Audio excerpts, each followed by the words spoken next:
Et ton frère quand même est roi de gloire. Alléluia. Oh my God.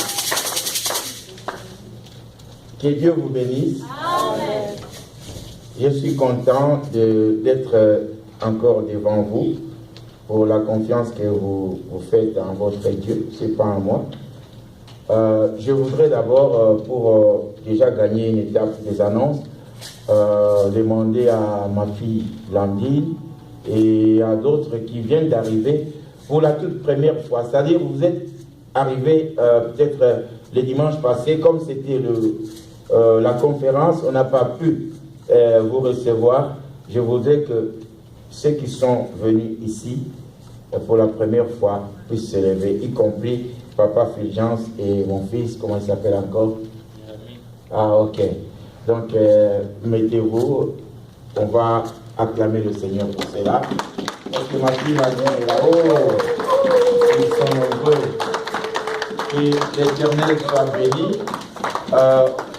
Ça serait difficile qu'on... Bon, présentez-vous seulement avec les noms. On voudrait quand même entendre votre voix. Mais après le service, nous allons nous voir dans le salon des enfants là-bas, derrière. Donc, présentez-vous rapidement. On commence par là. Oui. Maman Landine, vous avez suivi. Donc, vous êtes habitué à Blandine, mais enlevez le B et laissez Landine. Comme ça, vous retenez. C'est comme ça que j'ai retenu. Et papa ici. Papa Elioukoulou. Ah, j'ai déjà entendu parler de ces noms-là. Soyez les bienvenus, papa. Comme je t'ai vu, je suis content. C'est comme Siméon quand il a vu Jésus. Ah, oh, papa, derrière. Moi, c'est le pasteur Ekadi. Oh, regarde-moi ça. On a la grâce d'avoir un homme de Dieu parmi nous. Est-ce qu'on peut vraiment acclamer Dieu? Nous aimons les hommes de Dieu. Et nous, les hommes de Dieu, sont les bienvenus. Ce ne sont pas des concurrents, mais ce sont justement des coéquipiers. Amen. Amen. Amen. Souvent, c'est ça la tendance. On voit notre... Oh, ça, celui-là, il risque de m'enlever ma notoriété. Ce n'est pas ça. Amen. Amen. Maman derrière. Maman Kirel. Je n'ai pas de commentaires. Vous êtes père. Mettez-vous. Merci. Ok. Celui qui est en train de filmer là, ça c'est Papa Fulgence. Là, je m'autorise de le présenter. Celui-là, il a une longue histoire avec moi. Parce que son jeune frère a étudié avec moi à la faculté d'agronomie, donc en Afrique. Et j'aime beaucoup cette famille. Toute la famille est serviteur de Dieu. Donc tous les membres, comme je vous l'ai dit.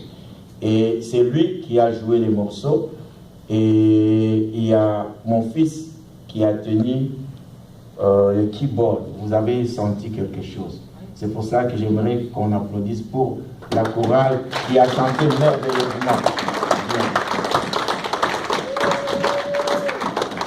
Merci beaucoup. Je voudrais être assez bref. Je ferai un effort parce qu'on a la Sainte Seine, comme vous le savez. C'est le premier dimanche du mois. Pour ceux qui viennent d'arriver, moi c'est le pasteur Nick, pasteur Damas si vous voulez. Ça c'est l'église Maranatha. Nous crions pour que les gens soient prêts à l'enlèvement. C'est tout ce que nous faisons. Si vous êtes venus pour qu'on dise soyez bénis ou soyez puissants, nous les sommes déjà. Si Jésus est déjà là, tu es puissant, mais peut-être que tu ne le sais pas. Amen. Donc nous ne demandons pas, nous savons que nous sommes puissants. Les sorciers qui est à côté de toi, il a peur de toi, mais toi, tu ne sais pas ça. Alors l'argent, l'or et l'argent appartiennent à notre Père. On ne les cherche pas. C'est une conséquence de notre intimité avec Dieu. Amen. Nous allons parler rapidement aujourd'hui de quelque chose. En fait, c'est une transition parce qu'on doit, au mois de septembre, commencer à organiser un séminaire et puis lancer les affermissements. Comme c'est une nouvelle église, nous attendions voir qui peut quoi, qui a quoi, parce qu'on doit organiser des départements, des ministères. Et donc, j'ai déjà une idée sur chacun de vous, mais je demanderai votre consentement. Il y a l'organigramme. J'ai déjà essayé de placer des noms, mais je vais essayer de contacter chacun de vous s'il est d'accord ou pas. Mais au moins, une liste va circuler avec les noms des départements à côté. C'est lui qui pense qu'il peut être utile à l'un ou l'autre département, il pourra s'inscrire librement. Amen. Parce qu'avec Dieu, vous ferez des exploits. Amen. Mon Père agit. C'est ça, justement, les trois mots de ce dimanche. Mon Père agit. Ça, c'est Jésus qui l'a dit. Mais aujourd'hui, je voudrais que toi-même, tu le dises. Amen. Amen. Ok. Nous allons lire les deux lectures. Je vais me partager les lectures avec les deux autres lecteurs, notamment Papa Alex et Papa Excellence, Papa Coco. Donc, de temps en temps, j'aimerais que vous lisiez, mais pour le moment, je vais lire les deux lectures phares qui sont tirées de Jean et des deux rois. Jean 5, verset 17. Mais Jésus leur répondit, mon Père agit jusqu'à présent. Moi aussi, j'agis.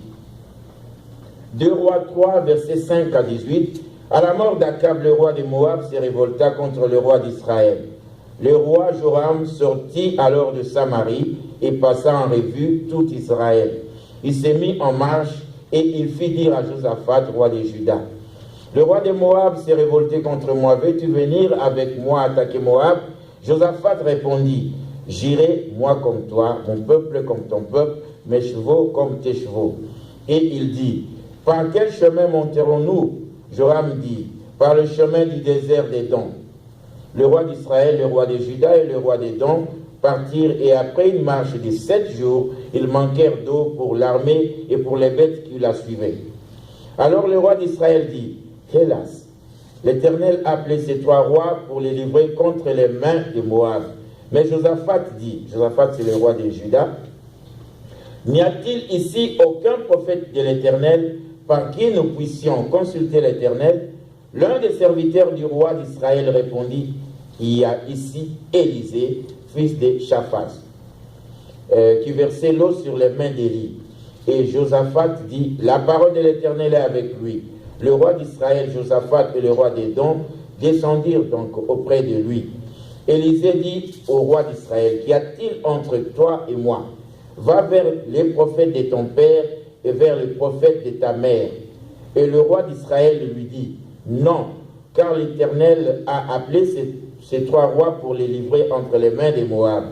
Et Élisée dit, l'Éternel des armées, dont je suis le serviteur et vivant, si je n'avais égard à Josaphat, roi de Juda, je ne ferais aucune attention à toi et je ne te regarderai pas.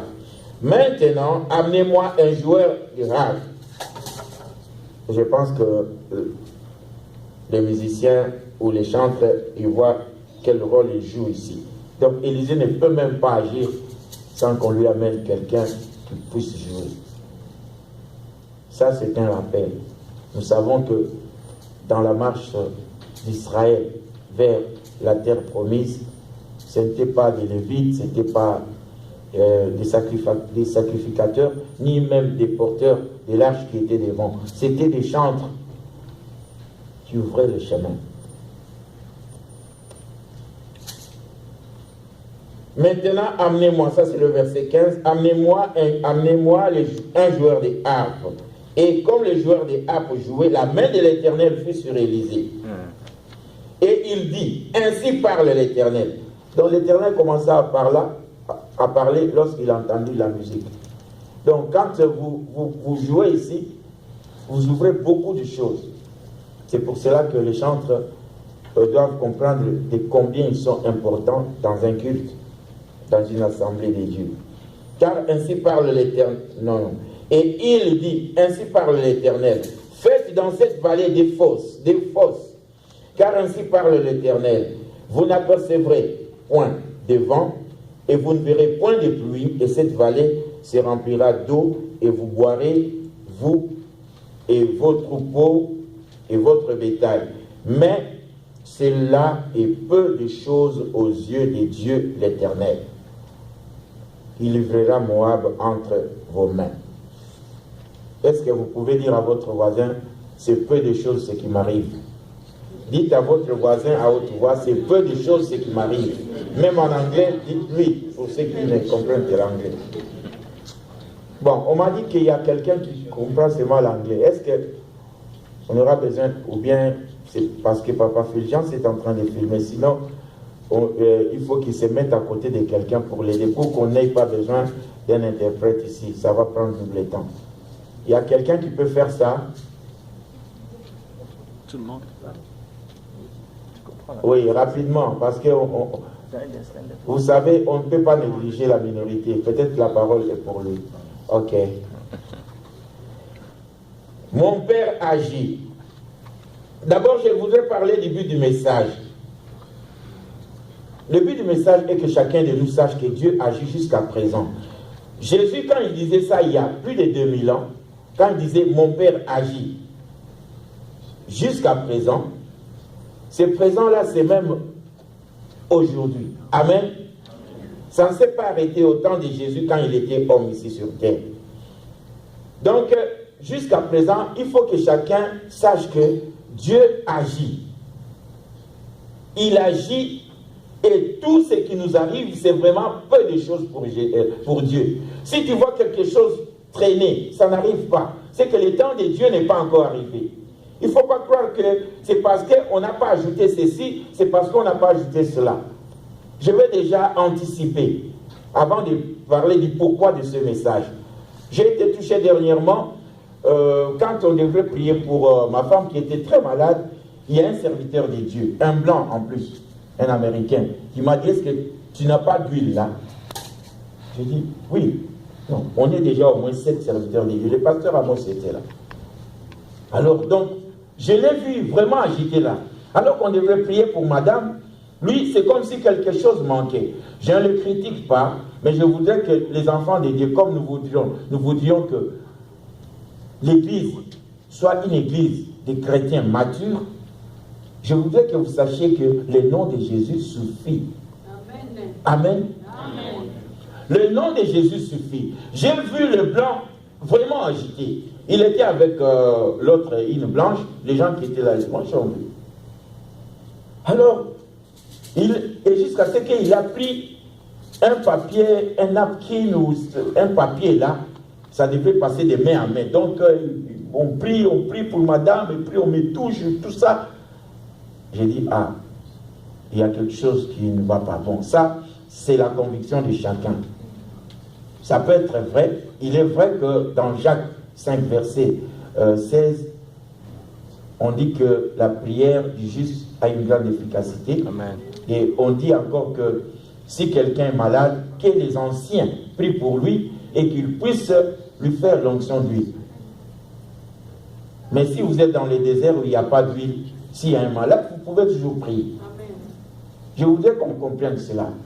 Je voudrais qu'on quitte cette habitude, surtout que la salle est remplie d'Africains que nous sommes ici.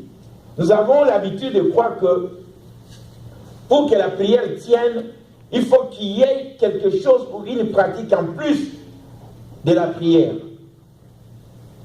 Il y a des moments lorsqu'on doit prier pour elles, elles viennent en jean. Je n'ai pas interdit de jean, mais elles viennent en jean et en pagne et elles s'apprêtent à tomber. Ah. Donc, pour sentir que la prière est entrée, il faut qu'elle tombe. Et tu vois là les gens du protocole qui viennent derrière les mamans là parce qu'on sait qu'elle va tomber. Qui vous a dit ça? Donc pour qu'elle guérisse, il faut qu'elle tombe. Il y a des gens, lorsqu'ils s'élèvent, il faut que le premier pied qui doit toucher le plancher, c'est-à-dire qu'il doit quitter le lit, que ça soit la main droite, le pied droit. Si c'est le pied gauche, il gâche toute la journée. Il pense que c'est la malchance, tout ça. Et s'il fait le faux pas qu'on appelle en lingala chez nous libaku, comme ça là, il va d'abord penser, s'il fait ça, il doit d'abord penser si ça correspond avec l'aîné de leur famille. S'il fait avec le pied droit, si l'aîné c'est une fille, c'est un problème. Pour elle ou pour lui, la journée est gâchée. Vous me comprenez? Amen. Il faut éviter ça. Le nom de Jésus suffit pour tourner toutes choses. Il y a ceux d'entre vous qui gardent encore l'huile que le pasteur a bénie dans leur maison. Si cette huile se termine, c'est la panique. Il y a ceux-là qui utilisent la Bible sous l'oreiller. Ça, c'est du fétichisme. Vous êtes des marabouts ou nous sommes des marabouts? La Bible n'est rien. C'est ce qui est écrit qui a la puissance si tu le mets en pratique. Amen. Cette Bible-là, si vous m'amenez l'allumette, je vais l'allumer, ça va brûler. Ce sont des feuilles. Pour remettre sous l'oreiller, ça n'aura aucun effet. Dieu agit. On n'a pas besoin d'autre chose de cérémonie. Le nom de Jésus suffit. J'insiste. Mais cependant, si il inspire le serviteur de Dieu ou celui qui prie de faire une autre application, tu vas le faire. Moi-même, j'ai été contraint de prendre un verre d'eau, de le remplir pour justement enlever les dangers qui étaient en moi. Ma femme sait, je ne vais pas entrer en détail. C'était pendant la prière, j'ai été convaincu, Et l'autre fois, ce n'était pas le verre d'eau, le Seigneur a parlé à madame, permettez-moi de trop parler d'elle, parce que je suis témoin de ce qui se passe. Parce que je ne sais pas ce qui arrive avec les témoignages que je ne connais pas. Cette fois-là, il a dit, papa, le Seigneur m'a convaincu qu'on doit faire la Sainte Seine. On a fait la Sainte Seine. Après la Sainte Seine, j'ai transpiré à grosses gouttes là et ce qui devrait quitter mon corps a quitté. Amen. C'était sous inspiration. Nous allons voir, pendant que Jésus guérissait, tantôt il utilisait la salive, tantôt il dit juste, comme il a dit à Jean 5 là, avec l'homme qui était par terre, à la piscine de Bethesda, il dit, lève-toi, prends ton lit et marche. Il n'avait même pas touché. Et à l'autre, il a pris la salive et la terre et il a fait de la boue, il lui a appliqué. Et à l'autre, il a juste pris la salive, il le met. Est-ce que tu vois? Non, je vois des hommes comme des arbres. Il met encore la salive. Il n'a pas dit que, oh non, c'est que quelque chose manque. Il n'a pas ajouté la terre comme il a fait l'autre fois. La même salive, le même geste, il a fait. Donc, il ne faut pas dire que non, parce que lui, il manque, c'est pour cela qu'il ne guérit pas. Parce que la guérison, il y a la part de Dieu, il y a aussi la part de l'homme. Amen. Ok, c'est ça, en fait, la problématique de ce message du message de ce matin. Donc, je disais, le but, il faut qu'on sache que Dieu agit. Mais il y a l'intimité avec Dieu qui est une assurance sans mesure. Lorsqu'on est intime avec Dieu, on va voir avec Élie, qui dit, à ma parole, il ne pleuvra plus. Pendant 42 mois, pendant 3 ans et 6 mois, il ne va pas pleuvoir, sinon à ma parole. Il n'a pas ajouté au nom de Jésus, au nom de Dieu, au nom de ceci, dit à ma parole. Parce qu'il savait qui il était par rapport à Dieu. Amen. Il y a l'intimité avec Dieu. Tu peux faire des choses si tu es connecté avec Dieu. Tu peux agir comme Dieu.